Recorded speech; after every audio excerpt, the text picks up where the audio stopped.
Uttar Pradesh police के साथ हर मोर्चे पर डटे रहते हैं पीआरडी जवान, जिनका मूल मकसद है सेवा, सुरक्षा और समर्पण। यातायात हो या भीड़ नियंत्रण, आपदा राहत कार्य हो या जनसेवा या किसी कार्यक्रम की देखरेख, सुरक्षा व्यवस्था, अनुशासन, निष्ठा और साहस के साथ यह अपने दायित्वों को निभाते हैं। पुलिस के साथ हर मोर्चे पर यह डटे रहते हैं, कंधे से कंधा मिलाकर कार्य करते हैं, लेकिन फिर भी इनके हित अधिकारों को देखने वाला कोई नहीं। आइए इसी तथ्य पर आज हम चर्चा करेंगे इस वीडियो के माध्यम से। लेकिन उससे पहले आप सभी से विनम्र निवेदन है कि हमारे चैनल को यदि अभी तक सब्सक्राइब नहीं किया है तो प्लीज सब्सक्राइब अवश्य कर लें। यदि वीडियो पसंद आए तो आगे भी अवश्य शेयर कर दीजिए और एक लाइक तो अवश्य करिए। साथियों, सेवा शर्तों में सुधार की मांग पीआरडी जवान लगातार करते रहे हैं, लेकिन निराशाएं ही केवल हाथ लगी।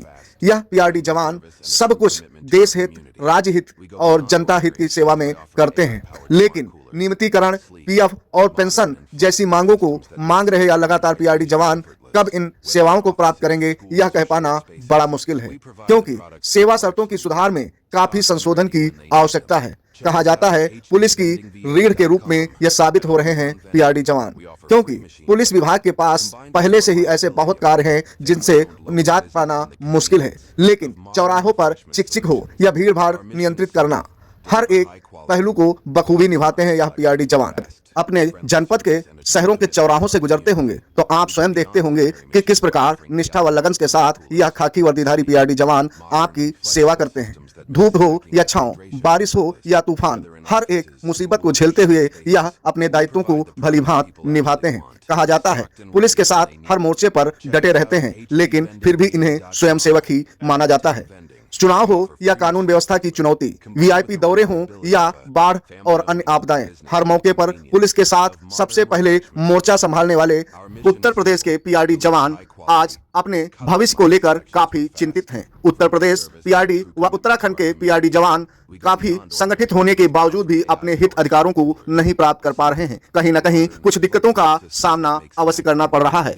पुलिस के समान जिम्मेदारियां निभाते हैं, लेकिन आज भी उन्हें नियमित सरकारी कर्मचारी का दर्जा नहीं मिला, क्योंकि वह एक स्वयंसेवक की श्रेणी में रखे गए हैं। इसी कारण उन्हें नौकरी की सुरक्षा, पेंशन, भविष्य निधि यानी कि पीएफ, इंश्योरेंस और अन्य सामाजिक सुरक्षा का लाभ नहीं मिल पाता है। कहा जाता है पीआरडी जवान जो आज उत्तर प्रदेश और उत्तराखंड में देखने को मिल रहे हैं, इनका वर्चस्व एक समय में पूरे भारत में था। यहाँ तक कि विश्व में भी चर्चा इन्हीं की होती थी, क्योंकि यह आज के नहीं है। माननीय नेताजी सुभाष चंद्र बोस के द्वारा गठित संगठन के यानी कि आजाद हिंद फौज के जवान के रूप में जाने जाते हैं।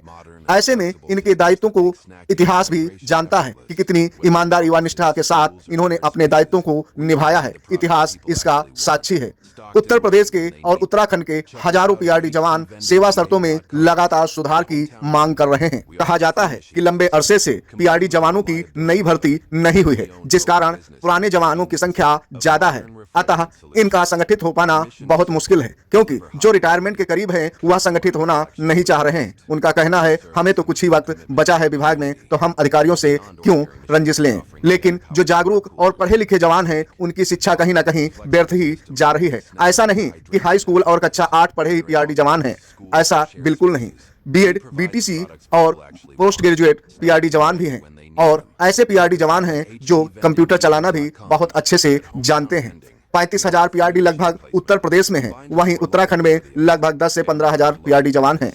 आपको बता दें कि नियमित इनकी भर्ती कभी हुई ही नहीं।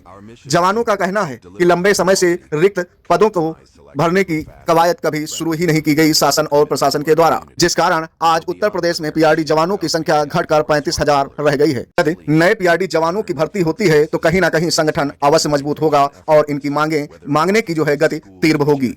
आपको बता दें कि विशेष रूप से चयनित पीआरडी जवानों का बुनियादी प्रशिक्षण भी कराया जाता है।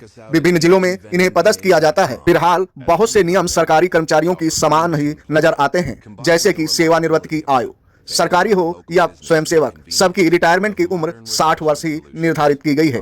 पुलिस आरक्षकों के समान सेवा लाभों की यह लगातार मांग कर रहे हैं, क्योंकि इनकी कार्य प्रवृत्ति एक समान है।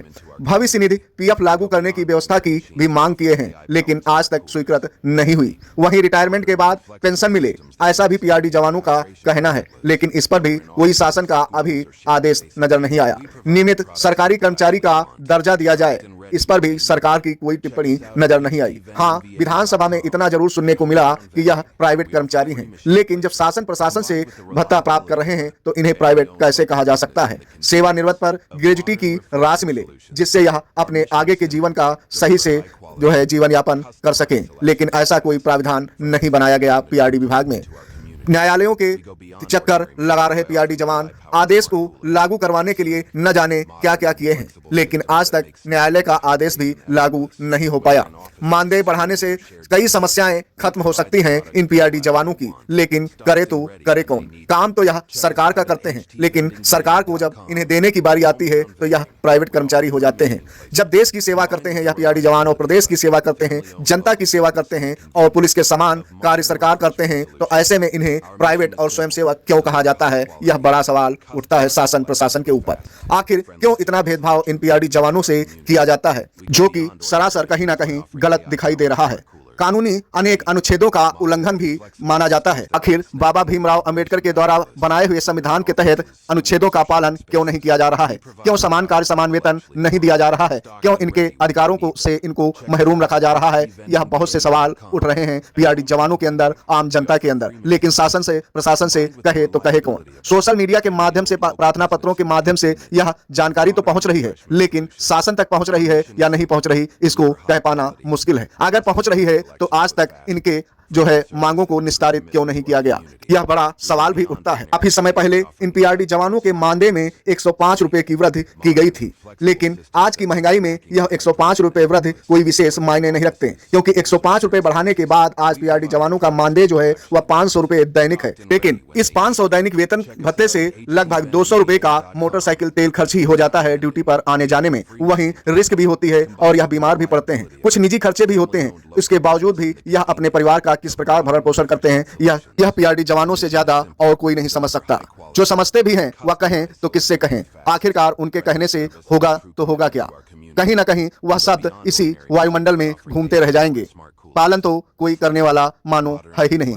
मानदेय बढ़ा लेकिन कोई सुविधाएं और नहीं बढ़ी, और जो मानदेय भी बढ़ा वह भी पर्याप्त नहीं है आज की महंगाई के समय में। चिकित्सा जैसी सुविधाएं इन पीआरडी जवानों को जो मिलनी चाहिए वो भी नहीं मिल पा रही हैं, तो ऐसे में यह जीवन यापन करें तो करें कैसे? बच्चों को पढ़ाएं तो सही से पढ़ाएं कैसे? फीस भी आज इतनी ज्यादा हो गई है कि यह सही से अपने बच्चों को पढ़ा भी नहीं पा रहे हैं। बहुत से ऐसे पीआरडी जवान भी देखने को मिले हैं जिनके पास खुद के मकान तक नहीं है, अक्सर किराए पर जीवन यापन कर रहे हैं, या तो विभाग के कहीं ना कहीं किसी कोने में अपनी रातें गुजारते नजर आ रहे हैं। आखिर इन भीषण समस्याओं से इन पीआरडी जवानों को कब मिलेगी निजात? कब जागेगी उत्तर प्रदेश और उत्तराखंड सरकार, और कब मिलेगा इन पीआरडी जवानों को उनका अधिकार?